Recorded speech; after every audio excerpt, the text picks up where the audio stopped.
Hello दोस्तों, नमस्कार। आपका स्वागत है आपके अपने YouTube channel victorious coaching classes में। दोस्तों, आज के वीडियो में हम आपके लिए इतिहास के 40 महत्वपूर्ण प्रश्न लेकर आए हैं जो किसी भी भर्ती परीक्षा के लिए बहुत ही महत्वपूर्ण हैं। तो देखेंगे 40 महत्वपूर्ण प्रश्न इस वीडियो में।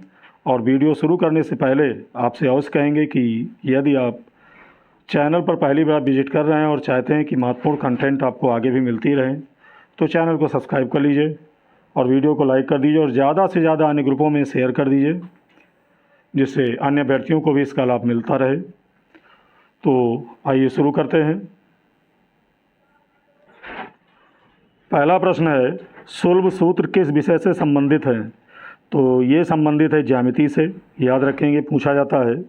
और दूसरा प्रश्न है, अस्तोमा सद्गमय कहाँ से लिया गया है? तो ये लिया गया है ऋग्वेद से, याद रखेंगे।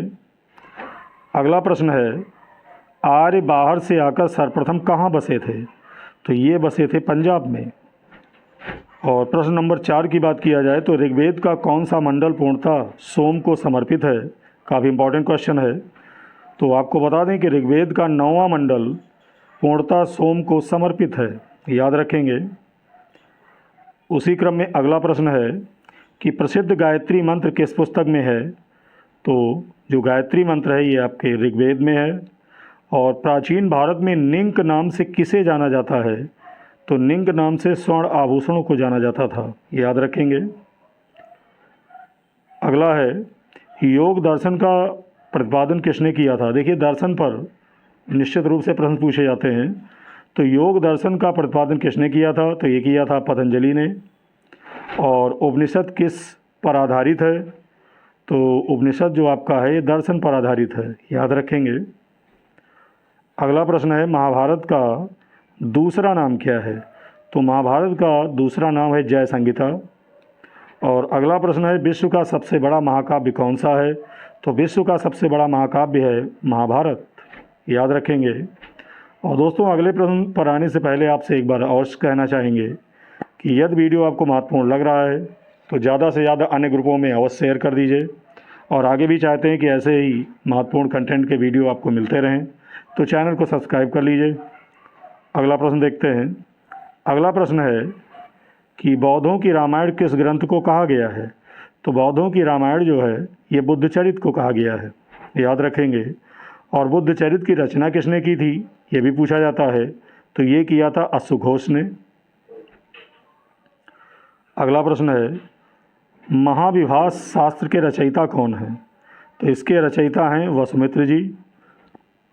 और अगला प्रश्न है, कौन सी बौद्ध रचना गीता के समान पवित्र मानी जाती है? तो ये मानी जाती है अभिधम्म पिटक, याद रखेंगे। और अगला प्रश्न है, योगाचार या विज्ञानवाद के प्रतिपादक कौन थे? तो योगाचार या विज्ञानवाद के प्रतिपादक थे मैत्रेयनाथ, याद रखेंगे। और अगला प्रश्न है, किसने कृष्ण को हेराक्लीज कहा था? तो कृष्ण को हेराक्लीज कहा था मेगस्थनीज ने, याद रखेंगे। और अगला प्रश्न है, इस्लाम धर्म के संस्थापक कौन थे? तो इस्लाम धर्म के संस्थापक थे हज़रत मोहम्मद साहब।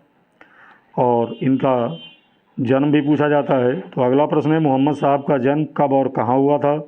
तो ये हुआ था 570 ईस्वी में, मक्का में हुआ था, याद रखेंगे। और अगला प्रश्न है, मोहम्मद साहब के जन्मदिन पर कौन सा पर्व मनाया जाता है? तो मोहम्मद साहब के जन्मदिन पर ये ईद ए मिलाद उल नबी ये पर्व मनाया जाता है, याद रखेंगे। और पारसी धर्म का प्रमुख ग्रंथ कौन सा है? बहुत बार पूछा गया है, तो याद रखेंगे पारसी धर्म का प्रमुख ग्रंथ है जैन अवेस्ता। अगले प्रश्न पर आते हैं। अगला प्रश्न है, मीर जाफ़र ने बंगाल की गद्दी किस वर्ष छोड़ी? तो मीर जाफ़र ने बंगाल की गद्दी 1760 ईस्वी में छोड़ी थी। अगला प्रश्न है, टीपू की जो मृत्यु है ये कब हुई थी?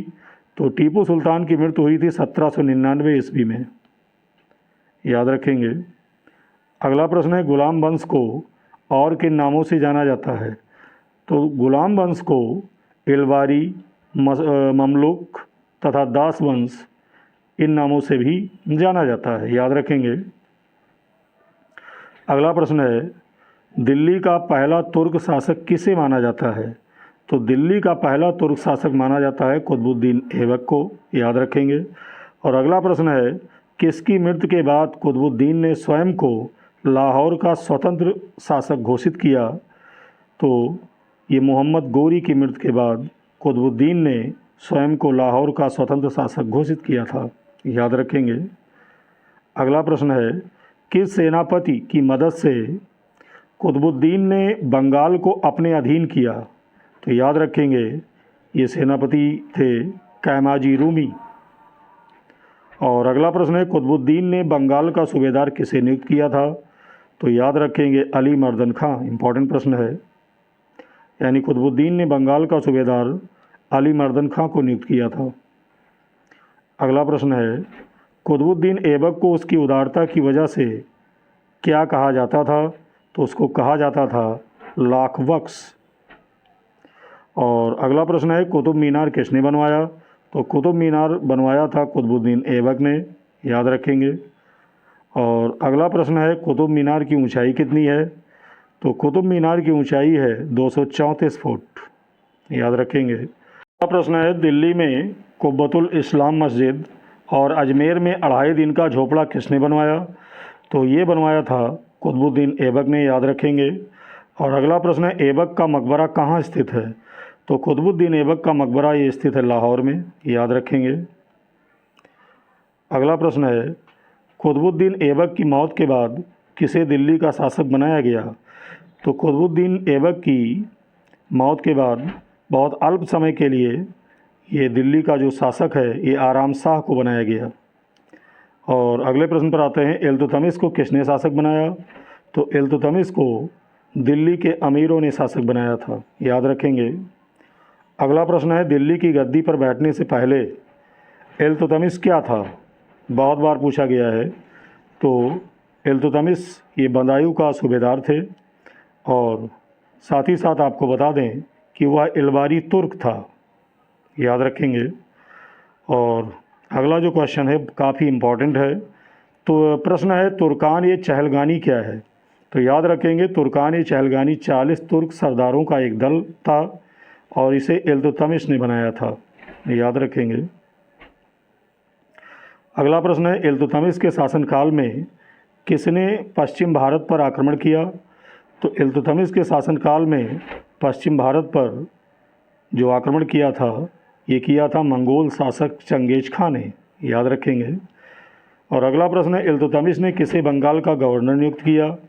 तो इल्तुतमिश ने बंगाल का गवर्नर नियुक्त किया था हुसामुद्दीन को, याद रखेंगे। और अगला प्रश्न है, किसने उज्जैन पर आक्रमण कर महाकाल का मंदिर लूटा? तो ये आक्रमण किया था इल्तुतमिश ने 1234 से लेकर 1235 ईस्वी में, यानी 1234 और 1235 ईस्वी में ये किया था।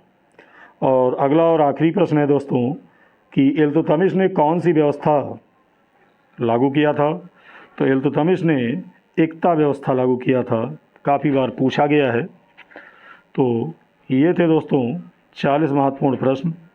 उम्मीद है वीडियो आपको अच्छा लगा होगा। यदि वीडियो अच्छा लगा हो तो वीडियो को लाइक कर दीजिए, ज़्यादा से ज़्यादा अन्य ग्रुपों में शेयर कर दीजिए। और आगे भी चाहते हैं कि ऐसे ही वीडियो आपको मिलते रहें तो चैनल को सब्सक्राइब कर लीजिए। बहुत बहुत धन्यवाद।